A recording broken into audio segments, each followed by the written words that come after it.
Think the last time a human ever laid eyes on a Barbary lion, it was not through the scope of a hunter's rifle. It was through the vibrating glass of a 1956 passenger bus. The Atlas Mountains. Morocco. A road cutting through cedar forest. And there, at the edge of the tree line, a shape that should not have existed. A mane the color of dried blood. Eyes that tracked the vehicle as it passed. No charge. No retreat. The lion simply watched. The official extinction date for the Barbary lion is 1922. That bus sighting happened 34 years later. The records were wrong by 3 decades. We imagine extinction as a slow dimming. A species gradually losing its grip on life. A natural fading of weak organisms. This is a construction built on wrong assumptions. The Barbary lion lineage dominated the Maghreb for 100,000 years. It was decimated in 26. Not a sunset. A deletion. Evolution spent epochs perfecting this animal. A mane denser and darker than any modern lion. A body mass exceeding 300 kilograms. Cold weather architecture refined through high Atlas winters. And we erased it with colonial bounties and sport hunting in less time than it takes a human to reach middle age. If the official records were wrong about the Barbary lion by 3 decades, what else did we lose before we knew to look? The lion on that mountain road did not run. It did not attack. It simply observed. A behavioral glitch in what should have been a predator response. Or perhaps something else entirely. Perhaps it was watching its replacement arrive. A machine that did not need manes or claws. But the Barbary lion is not the strangest case of a species watching its own deletion. There was something older. Something larger. Something that had forgotten it could hide. In the Bering Sea, there was a creature so massive that concealment was physically impossible. An 8-meter hull of evolution that had never learned to fear. The Steller's sea cow reached lengths that dwarf any living sirenian, the order of fully aquatic, herbivorous mammals that includes manatees and dugongs. 8 meters. The size of a small transport bus. A surface-locked cargo vessel, a biological hull so buoyant it was physically incapable of submerged stealth. It floated. Always. A target painted on the glacial waterline. This was not a design flaw. For millions of years, there were no harpoons. No hunting boats. The sea cow's buoyancy was calibrated for kelp forests. Not for survival against industrial extraction. Its body was a pressurized feeding platform. Hydrostatic architecture optimized for grazing, not evasion. And then there was the mane. The Barbary lion's signature adaptation. Charcoal black follicles evolved for high Atlas snow. A thermal shield against sub-zero temperatures.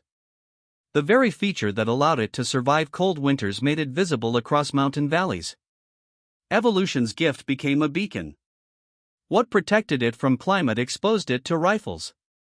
The sea cow could not dive. The Barbary lion could not hide. But at least they could run. There was another organism that had lost even that capacity. A bird that had forgotten what flight was for. The dodo's eyes were not inferior. They were differently calibrated. Wide-angle, high-sensitivity lenses designed for a world without ground predators. For 4 million years, Mauritius had no mammals that walked on legs and killed.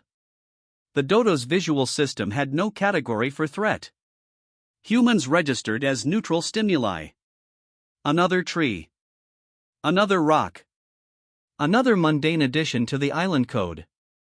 The Steller sea cow communicated through a series of low-frequency sighs and snorts, hydraulic exhalations that vibrated through the water.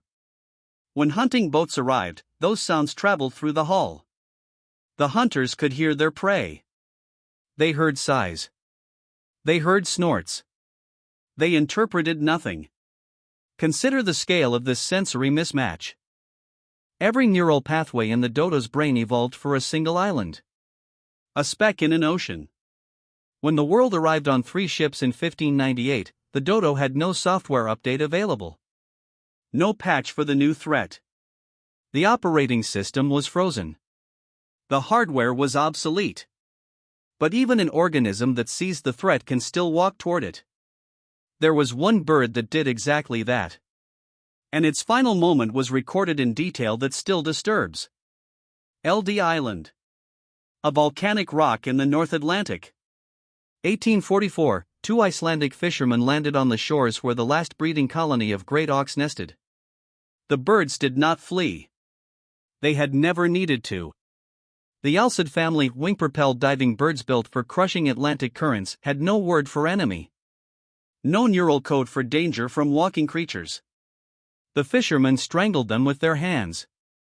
The birds made no sound. No cry. No alarm call. Their throats closed around fingers that should have been impossible. Their single egg was crushed underfoot. The largest alcid to ever exist ended not with a roar but with silence. A biological struggle that produced nothing audible. The Steller sea cow went extinct in 1768. 27 years after Western science first discovered it existed. The moment we named it, the countdown began. But in 1963, Soviet fishermen near Kamchatka reported 8-meter creatures grazing on kelp forests. The official timeline was wrong. The signal was never fully lost. We simply stopped listening. So what killed them? Not old age. Not competition. Not the slow grinding of natural selection. Something far more recent. Something that arrived in their world like a virus with gunpowder. The Anthropocene expansion. A viral spread of firearms, bounties, and industries that converted biology into commerce. The Barbary Lion faced economic pressure before it faced bullets. Colonial governments offered money for each lion killed. The weight of human settlement pressed into wild territories. Every mane became currency. The Steller sea cow floated in water that registered negative temperatures. Its blubber was a biological furnace. Internal combustion in the bearing cold. Rendered down, that blubber became lamp oil. Fuel for the ships that hunted more sea cows. The great auk nested in darkness. Caves and cliff faces where hunters cornered them with nowhere to flee. By the 1800s, the bird was no longer an organism. It was a commodity. Its feathers were stripped for pillow stuffing. Millions of great auks converted into bedding. A species rendered into the fluff humans sleep on.